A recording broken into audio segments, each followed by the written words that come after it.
Hello and welcome to the NJ Take on Sports Fan Entertainment. Today, we're going to talk about how the San Francisco 49ers can go to the Super Bowl and win Super Bowl 52. And I know, how dare you talk about this? There's no way this is going to happen again, guys. I'm doing this for each team in the NFL, and let's not be arrogant, guys, because we've seen in the NFL time and time again, teams that we expect to do nothing have a great season, and sometimes some of these teams even go to the Super Bowl, and sometimes they even win it. It's not like this is the NBA where it's impossible. No, this is the NFL, and in the NFL, anything is possible. So let's talk about how the San Francisco 49ers can get to Super Bowl 52 and win it. The first key, they have to find an elite running game. And last year wasn't bad. Okay, Carlos Hyde had about 988 rushing yards,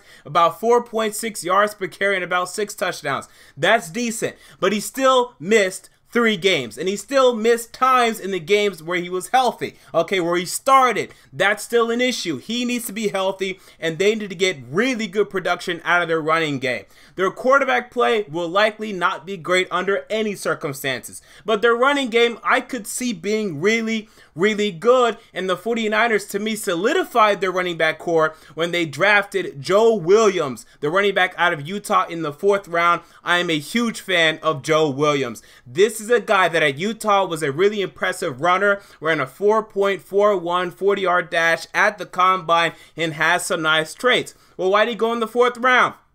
Because he's not committed to football. This is a guy that retired from football in college, came back after a month after Utah had some injury issues, decided, hey, I'll try this football thing again. So the question with him is, will he remain committed to the game? Will he have the strive and the passion to be great or just to be good in the NFL? That's the question. But if he's on the field, man, he will make an impact. Now you have a nice pairing in Joe Williams and Carlos Hyde. I think it'd be really good for this 49er team, and to win the Super Bowl, it's going to have to be really good. That's key number 1. Key number 2, the 49ers have to get great production out of their rookie class. Starting from the top, 3rd overall pick, Solomon Thomas, the defensive lineman out of Stanford. He'll be playing primarily at defensive tackle, but he'll also be playing a defensive end and just everywhere for the most part. He has to make an impact, and he probably will. He was a number 2 prospect on my 2017 NFL Big Board. I'm a huge Solomon Thomas fan. They're going to need him to be great, and I think he will be very good, but they're going to need him to be great. I'm looking at probably to win the Super Bowl, probably at least 8 sacks throughout the regular season and a couple in the playoffs, okay?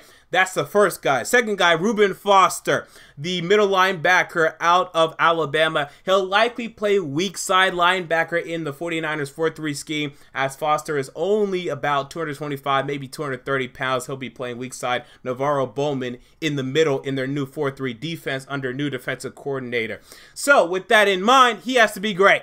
Okay, and he could be. I mean, this is a guy that's really pro-ready. This is a guy that was a force in the middle of the Alabama defense. You saw him making plays throughout the entire collegiate season, and for a good reason. He's talented, he's athletic, but he's a bit of a baboon. Okay, I like to call him Baboon Foster because he's a bit of a clown. He got kicked out of the combine. He, set off the combine test for a diluted sample.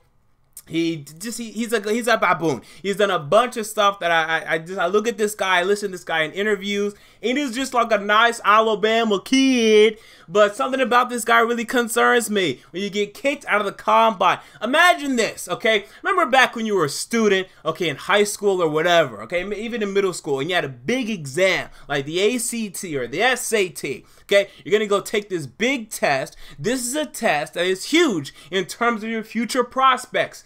Can you imagine going to this test and getting kicked out by the test administrator? Okay, you just don't do that. Whenever you know that this test, this place where I have to go, this is the doorway to my future. This is a huge part of my life. I can't screw this up. I don't care what the test administrator tells me. She can call me the N-word. I'm going to say, yes, I am. Give me the test, please. And I'm going to go about my business. Okay? Because this is so huge. So things about Reuben Foster concern me. But overall, I expect him to be pretty damn good as long as he keeps his head on straight. And then I also look at the 3rd round pick, Ahkello Witherspoon, cornerback out of Colorado. This 49er defense needs more corners. Now, they have a promising corner in Rashad Robinson, who will be a sophomore now heading into this season. He was a rookie last year out of LSU. He shows some nice potential. But Tremaine Brock, the former 49er now, he's been released due to some issues that he had with the law. I think he was like domestic violence or something like that. I'm not really sure, but he's gone, right? So the 49ers, they need help at cornerback, and Ahkello Witherspoon can provide that. And I like Witherspoon. He's a guy that at Colorado, to me, I liked him better than Chidobe Awuzie, his running mate at Colorado for the cornerback position. And he has some nice tools and traits. I think this guy's going to translate well, but he's going to have to translate really well for the 49ers to win the Super Bowl. So mainly those 3 guys. But outside of that, Joe Williams, as I talked about earlier, and maybe some of the lower tier guys, perhaps even quarterback CJ Beathard out of Iowa, if he can end up starting for them and doing a good job, that would help their chances. Key number 3 for the 49ers to win Super Bowl 52. It's not Brian Hoyer like a lot of you thought it would be. It's actually Pierre Garçon.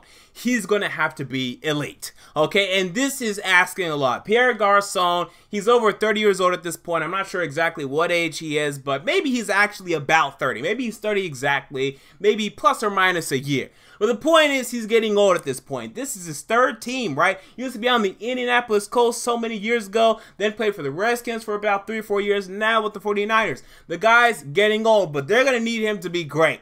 Okay, now he's been surpassing 1,000 yards for the past couple of seasons. Okay, so you can expect that, you know, roughly. Now you're going to be getting worse quarterback play for, you know, in terms of throwing the ball to him. So that doesn't help his potential in terms of yardage, but he will be the focal point of this passing offense, and he's going to have to be great. He's going to have to be a top 10 wide receiver. For the 49ers to win the Super Bowl, he's going to have to be top 10.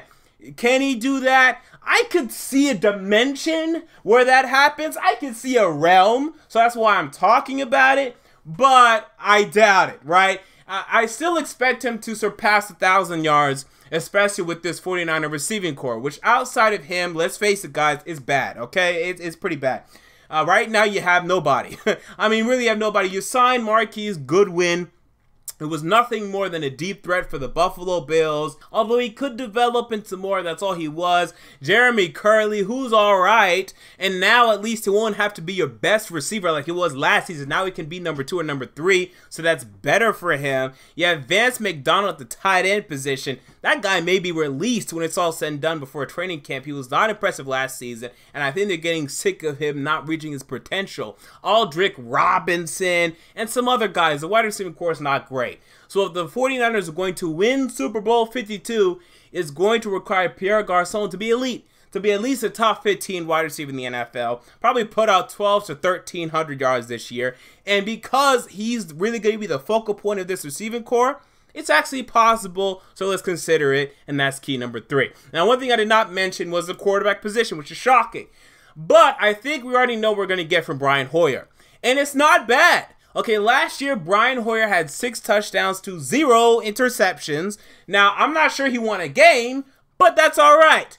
The year before that, he had 19 touchdowns to 7 interceptions with the Houston Texans. But what happened there was he had 2 horrible games, both against the Kansas City Chiefs, and he probably had another or 1 or 2 more horrible games. And because of that, we look back upon Brian Hoyer's time with the Texans, and we say, man, he sucked, he stunk, get him out of here.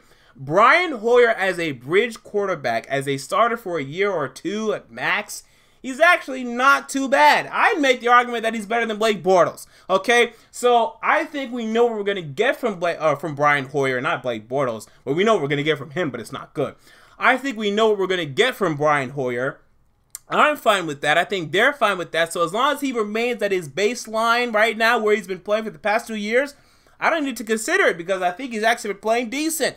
Good enough to be the game manager, but around him, you need to have an elite running game, which I talked about earlier, And Pierre Garçon has to be a great wide receiver. And then on the defensive side of things, if you can get great rookies, great performances out of your rookies in Solomon Thomas, Reuben Foster, and Ahkello Witherspoon, then the defense can end up looking really good, okay? Still having some issues there, but it depends on how Jimmy Ward and Eric Reid, if they can go back to, you know, their primes of their career, I would say. Jimmy Ward's all right, but Eric Reid, he needs to go back to maybe his 2014 form than his 2016 form. Also, look at some other guys like Navarro Bowman staying healthy and whatnot. But if everything can go right, or perfect, I should say, for this 49er team, they could win Super Bowl 52 and go on to succeed in 2017. So with that said, those are my thoughts on the 49ers. Now, stick around, subscribe to the channel, as I will be talking about the 49ers and giving a season preview for the 49ers in about 2 months. So stick around and subscribe to that for my official prediction on how the 49ers will do this season. This has been the MJ Take on Sports Fan Entertainment, and I'm out. Peace.